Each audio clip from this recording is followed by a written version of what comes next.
Hola, muy buenas tardes. Mi nombre es Sebastián González Castro y hoy les vengo a presentar mi producto integrador de aprendizaje sobre hemófilos influenceros.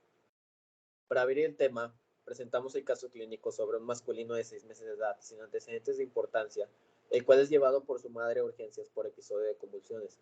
Refiere que hace 3 días presentaba tos e irritabilidad y sentía su frente caliente, así como no cumplir con el esquema de vacunación por miedo a efectos secundarios. A la exploración física se presenta 39 grados centígrados, tensión arterial de 139 sobre 84 milímetros de mercurio, frecuencia cardíaca de 140 latidos por minuto, frecuencia respiratoria de 35 respiraciones por minuto. Asimismo, presenta mal estado general con tono y fuerza disminuidos, rigidez nucal, Babinski positivo, dificultad para respirar. También no presenta exantema ni petequias. Se procede a realizar punción lumbar observándose el líquido cefalorraquídeo turbio con 2.460 células sobre milímetro cúbico, de los cuales 95% resultan ser polimorfonucleares, e hipoglucorraquia con valores de 19 miligramos por decilitro. En tinción Gram se observan bacilos pleomórficos Gram negativos y se decide tomar hemocultivo e iniciar terapia con cefalosporinas. Posteriormente, las muestras resultan positivas por hemófilos influenzae. Este caso clínico nos presenta 5 cuestiones. ¿Cuál fue el principal factor de riesgo del paciente? ¿Qué factores de virulencia favorecen a la infección de la bacteria? ¿Cuáles son los diagnósticos diferenciales de la enfermedad? ¿Y qué métodos de diagnóstico se deben realizar y por cuáles optar? Además de cuál es la mejor medida de prevención. Para responder todo esto, debemos observar claramente de que el principal factor de riesgo del paciente no es solamente de que sea una edad muy temprana, 6 meses de edad exactamente, sino de que no ha cumplido con el esquema de vacunación por miedo de efectos secundarios por parte de su madre. Es decir, hay que remarcar que hemófilos influenzae forma parte de nuestra cartilla de vacunación aplicable a partir de los 2 meses de edad. También, hemófilos influenzae posee factores de virulencia que favorecen su infección, ya sea pilis o adhesinas, los cuales permiten la colonización de la bucofaringe. Asimismo, posee antígenos capsulares como PRP y lipopolisacárido, también con función de endotoxina. Los principales métodos diagnósticos diferenciales de la enfermedad se basan de acuerdo a la situación clínica de este paciente. Por ejemplo, en este paciente presenta una meningitis y de sus diagnósticos diferenciales debemos pensar ya sea en meningococo como neumococo, los cuales ambos son o presentan en sus manifestaciones clínicas casos de meningitis. En cuestiones, digamos, una neumonía también deberíamos nosotros tomar en cuenta el neumococo y para todos estos debemos optar por métodos de diagnóstico con base también a sus manifestaciones clínicas. En el caso de una meningitis, entonces tomaremos muestras a partir de líquido cefalorraquídeo. Hay veces en las que nosotros no debemos tomar muestras directamente del lugar en el que se presenta la manifestación clínica. Por ejemplo, hemófilos influenzae también presenta epiglotitis en una de sus manifestaciones. Sin embargo, las muestras no se deben obtener de ahí. Una, porque se debe obtener una muestra aislada y segundo, porque puede causar irritación, los cuales pueden dañar o exacerbar más bien el problema del paciente. Asimismo, la mejor medida de prevención es aquella que se presentó en el factor de riesgo, es decir, la vacunación. Entonces, presentando ya más bien la bacteria Haemophilus influenzae en su ficha microbiológica, veremos que es un bacilo gram negativo pleomorfo. Se encuentra principalmente en las mucosas y depende de 2 factores principales. Factor 5, nicotinamina adenina dinucleótido, también conocido como factor B por vitamina, o hemina, factor 10 o factor X por desconocido. Hemófilos influenzae se divide en 6 serotipos de acuerdo a sus antígenos de superficie, los cuales se clasifican desde la A hasta la F. Sin embargo, el serotipo B es el de mayor importancia y es el que se encuentra presente en nuestras vacunas. En su epidemiología, pues coloniza principalmente las mucosas respiratorias, como ya lo hemos mencionado, y sus principales pacientes o los principales individuos que llegan a enfermarse son niños menores de 2 años y no vacunados.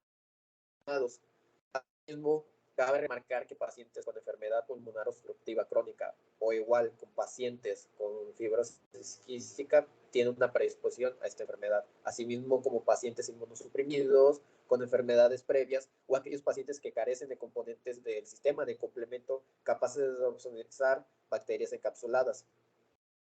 Hemófilos influenzae y Streptococcus pneumoniae son dos de las causas más comunes de otitis crónica y aguda y de sinusitis. Sin embargo, a pesar de toda esta gravedad o todos estos datos severos de esta bacteria, antes de la introducción de la vacuna conjugada se presentaban alrededor de 20,000 casos por año en Estados Unidos. Actualmente los casos han estado disminuyendo. Por ejemplo, aquí tenemos una tabla sobre la incidencia de Haemophilus influenzae en su enfermedad o su presentación invasiva. Y vemos que a partir de 1994 han ido disminuyendo los casos. Sin embargo, aquellas cepas no tipificables o no tipificadas más bien han estado en aumento. Vemos aquí un pico máximo alrededor de 2017, el cual ha estado disminuyendo. En su estructura posee una cápsula con antígeno PRP, fosfato de polirribitol, el cual se encuentra en nuestras vacunas conjugadas. También posee pilis y adhesinas, los cuales favorecen a su colonización. Lipopolisacárido, proteasa IgA, que también favorece la colonización. Y lípido A, el cual previamente se han realizado estudios en animales y se ha asociado con la inflamación meningia. En su patogenia e inmunidad, vemos que coloniza las vías respiratorias superiores. Sin embargo, rara vez se presenta Haemophilus influenzae tipo B.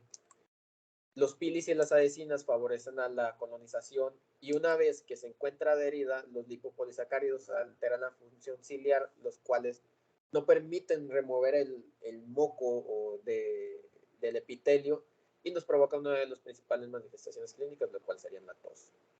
Las bacterias después se translocan para ingresar en el torrente circulatorio, provocando una bacteremia, y los anticuerpos se pueden adquirir ya sea por infección natural, vacunación con PRP purificado o transferencia pasiva a través de anticuerpos de la madre. Asimismo, existe un mayor riesgo de meningitis en pacientes carentes de anticuerpos, ya sea estos pacientes que no han recibido su vacunación o aquellos otros pacientes con alguna inmunodeficiencia. Hemos de remarcar de nuevo que el lípido A es aquel que se encuentra principalmente asociado a los casos de meningitis. Y entonces aquí tenemos una colonización de las vías respiratorias superiores, una diseminación hacia la sangre provocando una bacteremia y la diseminación de hemófilos hacia otros sitios del organismo provocando una enfermedad invasiva. La vía de diseminación es a través de gotitas respiratorias y la vía de transmisión es de persona a persona, pues Haemophilus influenzae es un patógeno exclusivo de los seres humanos. Tenemos estas manifestaciones clínicas presentándose principalmente meningitis en el 64% de los casos, seguido de neumonía, epiglotitis, la cual es una emergencia médica, pues puede obstruir las vías aéreas, artritis séptica, bacteremia, empiema, osteomielitis, pericarditis y celulitis. Asimismo, debemos mencionar que en el diagnóstico de laboratorio las muestras no se deben tomar de la bucofaringe como hace rato se remarcó, pues estas deben ser totalmente aisladas. En casos de otitis y sinusitis podemos realizar una aspiración. En caso de una neumonía, las muestras se pueden obtener a través del esputo y las muestras de líquido cefalorraquídeo y sangre para líquido cefalorraquídeo suelen ser una de las principales para aquellos casos de meningitis. Asimismo, la microscopía del líquido cefalorraquídeo es sencilla, se puede realizar tinciones Gram y esta hay que remarcar que no se debe realizar en pacientes con tratamiento previo de antibióticos, es decir, hay que darle una indicación de no ingerirlos antes de realizarse la microscopía.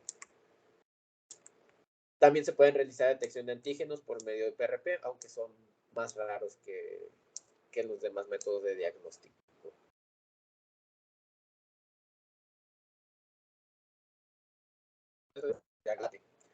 Recordemos que el Haemophilus influenzae requiere dos factores de crecimiento, factor 10 y factor 5. Estos dos factores al interior de los eritrocitos. Entonces, cuando nosotros calentamos a una temperatura de sangre, Cuando realicemos análisis de los eritrocitos y entonces el Haemophilus influenzae va a ser capaz de captar estos factores de crecimiento y va a colonizar. Entonces, ¿cómo veríamos las colonias? Como colonias opacas y lisas después de 24 horas de incubación. Asimismo, puede crecer alrededor de Staphylococcus aureus por sus factores hemolíticos en agar sangre no calentado. Vemos aquí entonces una imagen, una microscopía. Este es de esputo de un paciente con neumonía y entonces vemos dos bacterias principales, las cuales vamos a poder diferenciarlas. En este caso sería Klebsiella pneumoniae. Vemos un bacilo largo, el cual se le observa su cápsula, y Haemophilus influenzae como corto, pequeño, y vemos que pareciera que está en disposición de pares, los cuales esto es una de las características de esta bacteria que se mencionan. Hay literaturas que los mencionan como bacilos, hay literaturas que los mencionan como cocobacilos, y hay otras literaturas que los mencionan como pleomórfico. Vemos aquí un agar sangre no calentado y un agar chocolate una vez calentado. Vemos las colonias opacas y lisas.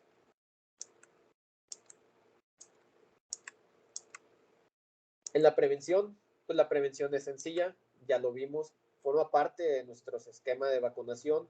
La vacunación con el antígeno PRP capsular se recomienda antes de los 6 meses. En nuestro esquema de vacunación lo tenemos la primera dosis junto con la pentavalente a los 2 meses, la segunda dosis a los 4 meses, tercera a los 6 meses y la cuarta dosis a partir de los 18 meses.